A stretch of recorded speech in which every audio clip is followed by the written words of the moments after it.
We request that you lead us in awarding the gifts and thereafter in a cake cutting ceremony. Your Excellency, sir.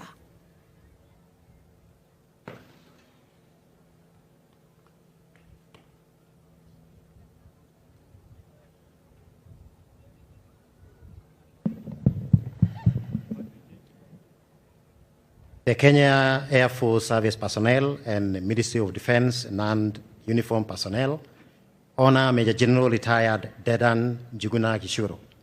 Major General Retired Gishuru joined Kenya Defense Forces in 1964. He was promoted to the rank of Major General in 1984 and retired in 1989.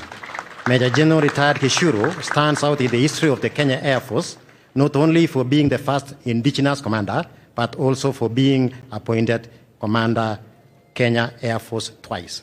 We honor him with a miniature sword to always remind him that we'll always honor his visionary leadership.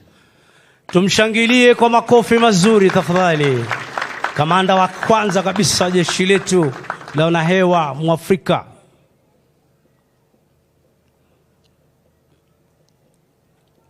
Amekabidhiwa zawadi nzuri kabisa kumkumbusha, ikiwa ni kitara ama ukipenda sword miniature, yani ile ndogo.